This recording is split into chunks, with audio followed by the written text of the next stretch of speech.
So I'm now a couple of days behind again.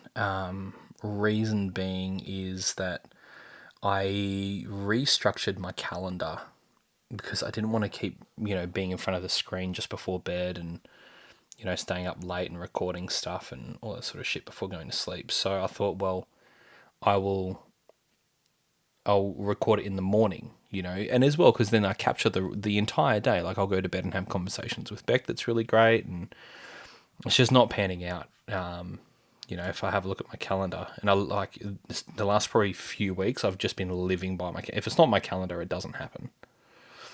And so, so I'll hit the gym at 4:15 is when the alarm goes off.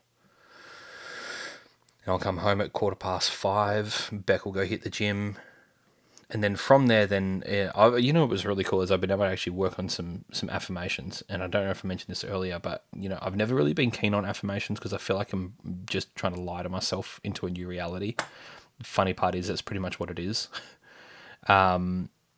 But I'm also very conscious of resonance, right? Is that if there's something that I admire in someone else, I can only recognize if there's a level of that either realized or unrealized in me, so, or just as much as if there's something that triggers me, it's because there's a level of resonance inside me on that thing. So, yeah. So anyway, so the crazy part, I'll wake up and while I'm driving to the gym, I'll read over these affirmations. And what I've noticed is the days that I do that are the days where I'm really focused, and the days that I forget to do it or I don't do it are the days where I'm quite lacking in clarity, and I just don't apply my attention how I really should, And so it's really interesting. Like I remember when I was real young, the whole principle. I think it was a story. It was actually a biblical story where I think the Israelites were. I think it might have been Daniel actually. Story of Daniel. He was in Persia or Babylon or something like that. Anyway, and he would pray 3 times a day, morning, noon, and night. And it lines up with another principle that I've heard. And it's funny the stuff that comes up in the Bible, like, there's relevance, right? And so the thing was around keeping your mind on task, or at least realigning yourself throughout the day. It's like the analogy that I think around is that you're headed on a certain trajectory, or you're headed along a certain path, and then there's just things that bump into you throughout the day, and then you got to keep realigning yourself to make sure you're on track until it's habitual, right? Until it's habitual. And and certainly that was my or what I've noticed is the days that I've done that, then I end up having a far more productive day. So yeah, so anyway, so I come home, do that, then I spend a bit of time in like meditation or prayer depending on the day, and then I was planning on podcasting, and that was about 6. So Beck would get home, 6:15 ish, and it wasn't happening. Either the kids would be up or something. So I need to find another time during the day, but as well, I don't want to go too far into the day, so much so that I like lose. So at some point the wheels get turning in the day, and you kind of like lose some focus. So perhaps I don't know. I need to find I might just keep doing it in the evenings for now. It's not ideal. I've got to find another way. Anyway, so that's why I'm behind a little. Anyway, so going back, I think 2 days. This is a pretty big day. So that's right. The last episode, I couldn't remember. I was like, man, like I did something, and I feel like I've like lost half the day. I spent like a good 2 or 3 hours in the morning just cleaning up the house, and I just can't wait till we're at the point where I have the capacity to be able to have a cleaner. And of course, like, not to say that Beck doesn't shoulder her part of the load. I know that I'm like I just get shit done. Like I know I'm really good at it. Even Beck's just like I just don't know how you get stuff done as fast as you do, and I'm really really good at getting shit done. It's probably one of actually that's interesting insight. what I was just thinking then is that I think back to Hannon Street. One of the issues we had with Hannon Street was that I would keep getting back involved, and that was the thing that kind of made it difficult. Is I would keep getting involved in the day-to-day ops rather than running the business properly. And I'm not saying my thing is, it's not saying that I just like abandon back and just do your thing and sink or swim. Like, that's not really what I'm trying to get at. But maybe that is what I'm trying to say. I don't know. See what comes out. But it'd be really, really nice to get to the point where we've got this sort of income, and I don't see it like there's a big leap between here and there, till we can have someone to cleaner and all that sort of shit. And again, it's not for the luxuries. It's just that I want to be able to focus and get the shit I want to get done. Like, I want to play to my strengths, but there's all this day-to-day shit that has to happen too. Like, like I got to wash the clothes that I go to the gym in. Otherwise, I smell like an absolute whore, and I need to be able to wear clothes. So, yeah, don't know. One of the things I found really interesting, I've noted here, is since implementing the open book and starting to like roll out this sort of like profit share strategy with our team, is that the level of confidence that I have. And this has been really insightful. The level of confidence that I have to be able to keep people accountable has like really just gone. I think one of the things is that it's like in hospo, like it's really not a super lucrative industry. And so one of our strategies, although like our labor cost is pretty low, and I've had a few people in the hospo industry that I've spoken to have said, yeah, like your labor cost is really low. Like, how'd you do that? And my thing is, I go, well, you know what? I think that making coffee is hard? No, I really don't. Do I think, when I think around people who have like, families and mortgages and all these sorts of things, like they need to get paid well to be able to pay their bills. They're probably not the right person to hire for hospitality. And so what I've done is I've intentionally hired a younger demographic. Does that mean there's less life experience? Yes. Does that mean there's less, like, probably people skills? Yes. Does it mean that they don't have people skills and life experience? No. Does it mean that they're not driven by the same things that every other human being are driven by? No, absolutely not. But to be able to pay them well, respectively, for their age is a lot easier than someone who is like, misses and kids and mortgages and cars and insurances and all that sort of stuff. It's a lot easier to do that. And this is the balance, is that you have to be able to manage that cost while still being able to pay someone well. Because if I say I want to pay someone well, I don't just want to talk shit. I want to do it. And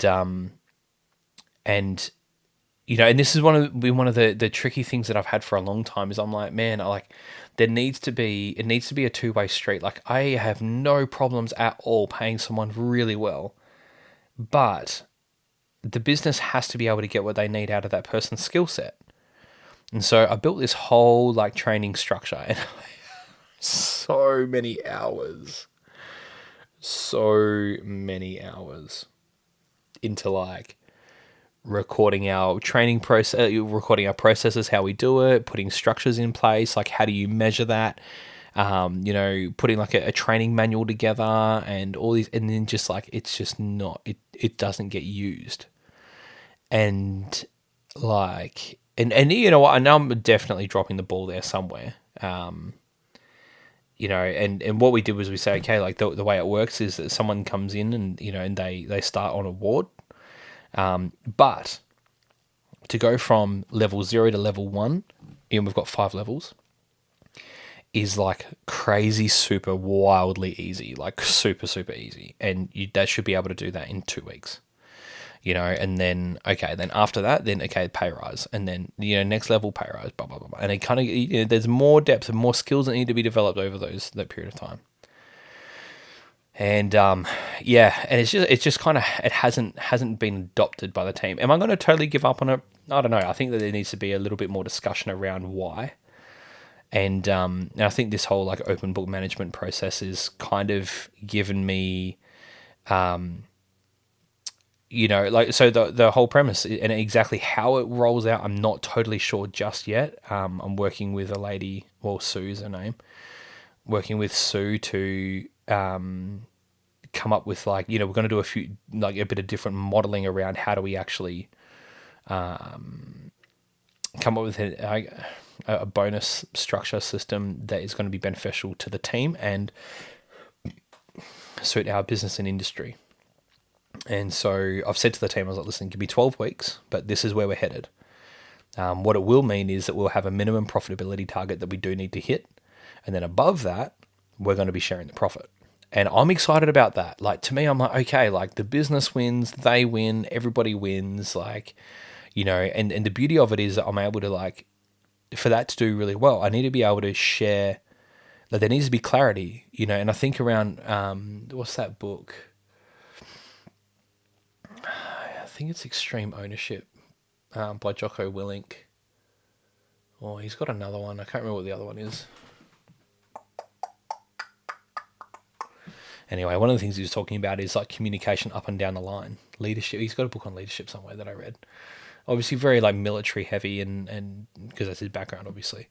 But yeah, like having communication up and down the line and and this allows that. And I guess one of the things around confidence that's kind of come through with this is that I'm able to justify very easily, be like, hey, we need to do this. Why? Well, let's have a look at the figures. Here's the figures. Do we want this outcome? Yes. Are you going to benefit from this outcome? Yes, you are. And it's measurable as well. So let's do this, like bang. And then how do we measure that action? How do we measure the lead action to the profit? Let's track that. And I'm going to keep you accountable to that. So yeah. So it's been really cool. I think the question that kind of came up in my mind after observing this, like, I guess boosting confidence around that is, do I need to have opened the books to have done that effectively? And probably not. I think that, in my head is this story of, like I need to pay people more to actually, what I was going to say just then, I need to pay people more to ask more of them. And I don't know if I totally agree with that, because it's not necessarily asking more of someone, not asking them to do more as much as they, like, do the things that need to be done. Like for us, like one of our biggest things is going and getting customers' orders. Like that is one of the key drivers for whether we make money or not. And, do that. Go, like, make that happen and keep you accountable to it. And it's almost like it's given me permission to actually keep my team accountable with it, so it's just been interesting to observe, and then, I actually caught up with a mate today. I know I'm jumping ahead a few days, so forgive me. Caught up with a mate today, and, and I like catching up with him and talking with him around like management. And he's in, actually, no, doesn't matter. He's got the right mind for management, and ultimately, like when it comes down to what he was saying was, he gets good results. Ultimately, what he was saying was that the biggest thing is honesty, which I subscribe to. Just having honest conversations, frank conversations, but keeping people accountable and not delaying. Have the conversation straight away. Do it straight away. And tell them exactly what you're thinking. Tell them exactly what's going on, and keep them accountable and all that. And yeah, so it's cool. Yeah. Anyway, the other thing I've noticed, and this happened last time, that I was time blocking. So the way it works now is that I live off my calendar, and I've blocked out a few hours every day where I can actually just get the project work done, and nobody gets to interrupt me. No one gets to call me. and then booking some stuff in the afternoon but the morning is a dedicated project work to work on the business and make that really happen. And what I kind of noticed last time that I was time blocking and tracking and measuring and all that sort of stuff, my time, was that I got really, really, really focused on my goals, and I became a really angry prick, and I can see that coming back. So the note that I've written down here, it says, last time it happened when I got really focused on my goals. That's it. Learn to balance goals and relationship better. Maybe it's more about focus and diligence in the time that I have, so I can gladly let go of work and be present with the family. And I feel like that is probably the answer. Just being diligent. So this is the interesting part as well. Like we're going into a new sort of chapter with this open book management, and there's so much to learn, and there's so many new things. Like I've got to learn it and learn it well to teach the team and and walk the team through it. But then also, when I was talking with Stuart the other week, was one of the things he said to us was, I was like, like around building systems and that, like he was just like, you build systems for the business you want, not the business you have. And I was like, okay. And so, then I'm like, the thing is, like, if I'm going to learn it, I want to learn it once. I don't want to have to learn it again and again and again and again. And if I have to learn it, if someone else is going to have to learn this, then I want to learn it and systemize it and put structure in it so that then they can easily follow the process. And, and that takes time. And the other thing that I've realized is, like, whenever I'm walking into uncharted territory, that it's just really,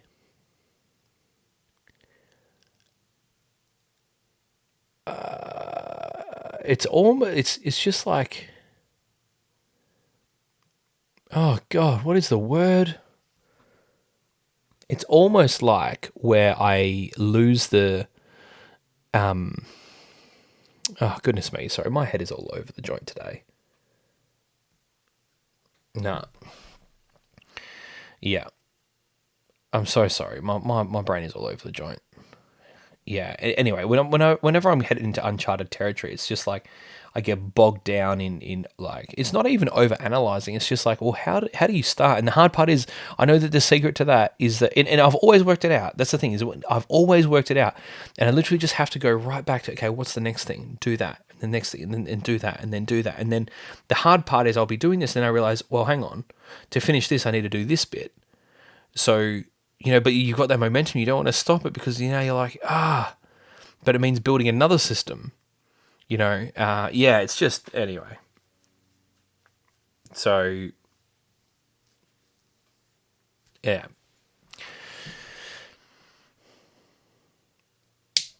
I feel a little bit ADHD-ish sometimes with that. Anyway, so that's a bit of a, how I feel shit at the moment. The other thing I've been doing at the gym is been really cool is only nose breathing. Completely unrelated to business. Only nose breathing. And that's been cool. What I've noticed is that my stamina has gone right through the roof, which is super interesting because I've always said that I'm not I don't have good cardio, right? But I mouth breathe like a mofo. Whereas nose breathing has just like, dude, I can charge. It's really, really cool. So the other thing as well is that the ice bath, so this is like, probably about a week in today, or that morning, this is 2 days ago, got really, really easy, which is really cool. And interestingly as well, I don't know if this plays a part, if it's just like placebo-ish, but I told myself, like I was standing next to it, I was like, I don't want to get in this bitch. And I just told myself, I was like, man, I love it. I love this, and I jumped in, and man, it was so much easier, and there was that chatter and all that sort of thing. And, but then there's just this moment of letting go. It's just, and the best way I can explain it is like you surrender to the cold. Man, it got easy then. Yeah. So that was cool.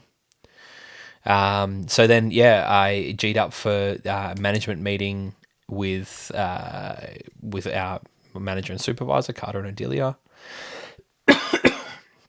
It's our first management meeting since we've rolled out the open book, and it was really cool, you know. So I was able to go through with them and just say, hey, like here's our current position, here's how we measure against the last year, and similar time, same location.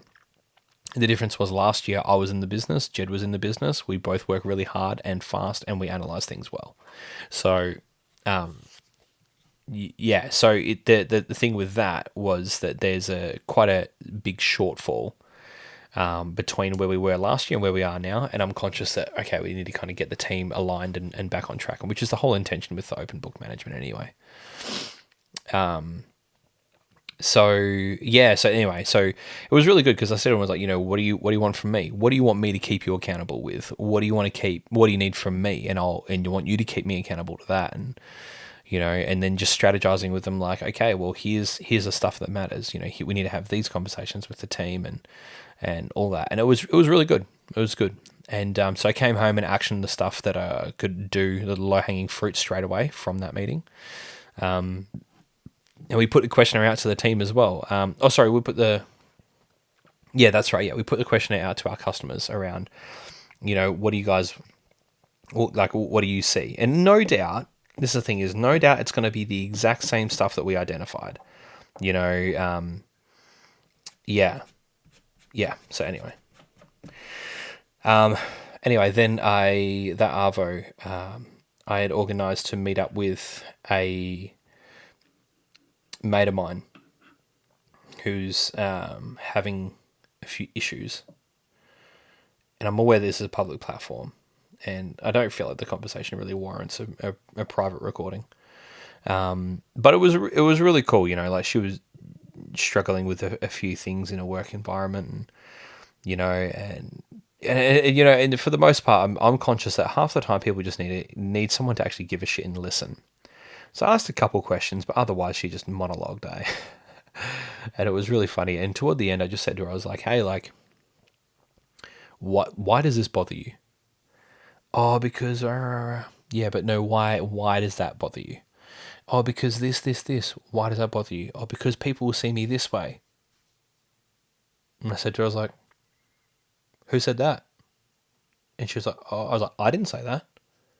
I was like, who just judged that? Who judged you like that just then? She was like, I did. I was like, right. I was like, dude, like your own criticisms are always the worst.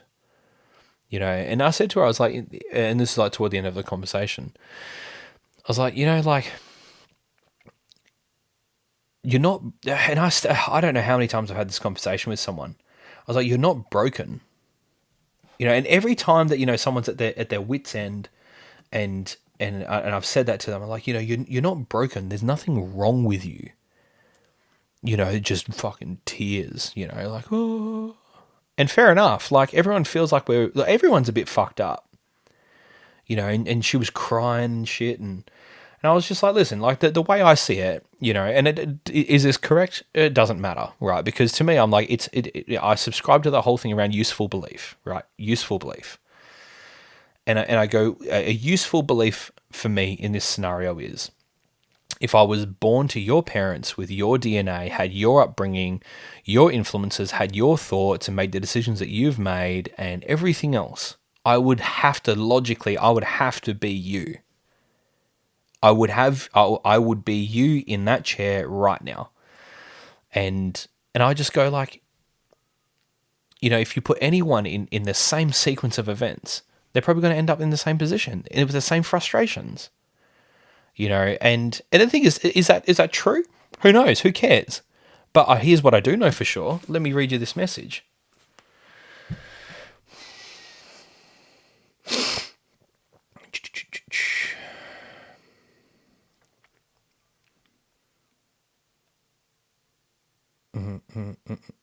Fucking hell, that's right.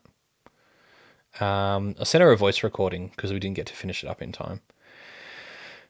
And I'll omit anything that kind of might describe the person because obviously it's her own life and doesn't need to go on a podcast. Or the details and, whatever. She said, honestly, just finished off listening to this. Thank you. Honestly, one of the best people to talk to. And I've left that catch up feeling good and wanting to get to the bottom of why I feel the need to defend myself all the time. And I know once I've finished, there's obviously going to be times I regret acting the way I did in certain scenarios. There's definitely a lot of things I love about myself, but I'm going to omit that.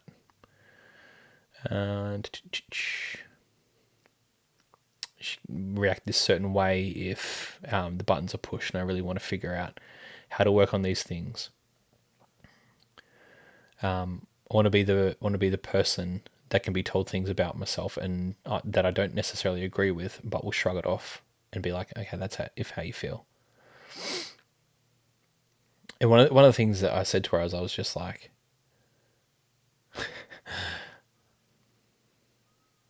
one of the things that I said to her, I was like, the environment, you can go to a new environment, create, move. You could move country. You could, have a new relationship, start another job, like insert whatever. And these aren't things that I've said, but I'm expanding on our conversation a little bit here. And you will still be the problem. And the biggest thing is like, and again, it goes back to the resonance thing I was talking about earlier, is that if someone can poke you, there's something that they're doing that resonates with something in you that you don't like. And that's the part you got to deal with. So it's cool. It's cool. Like I spent the last probably 3+ years, like really just getting my head checked, just working on myself and shit. And it's really cool to be able to take the lessons that I've learned and be able to have conversations with people that are constructive and they walk away with something meaningful from it, So that's been really cool. So anyway, that was really cool. Anyway, so then came home and it was just nonstop. It was just far out. 4 kids, boy. That shit is fucking crazy. Sitting on the couch talking with Beck. And, I'd run the bath for Sterling because I got I was going to bath him and stuff. And, I was sitting on the chairs, I've got these little recliners. Eliza comes running around the toilet. She's, running around, and she's butt naked and wet, just all over. And we're like, oh. And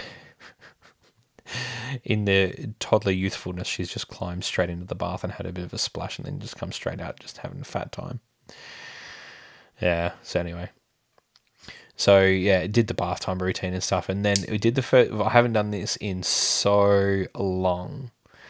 And instead of reading them a book, what I did with the kids was I told them a story. And I remember there was this like... there's like on Audible...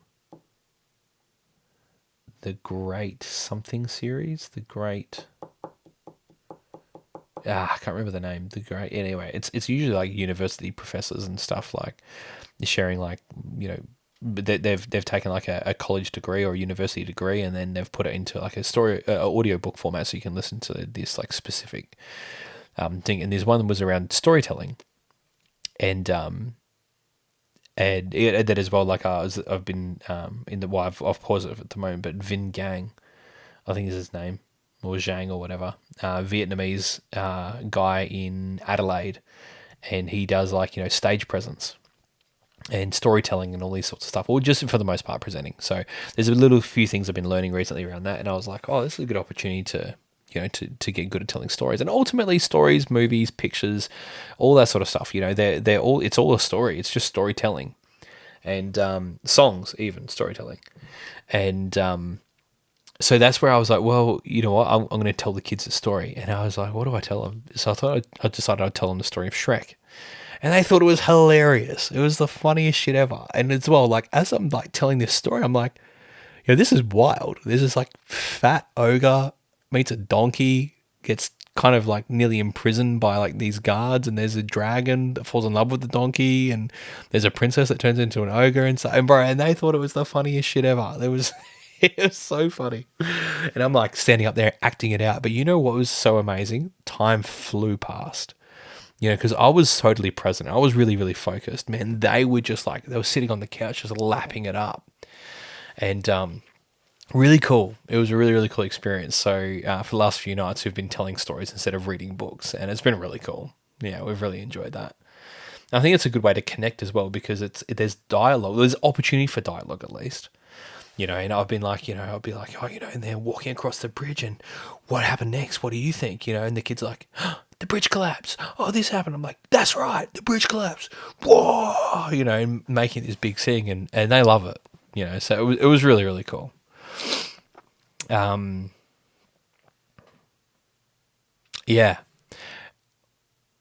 one of the thoughts that I had toward. Hang on, I'm just trying to see where that fits because I think it actually might go into the next day. I think it does. Well, that's that episode there. Yeah, that's that one.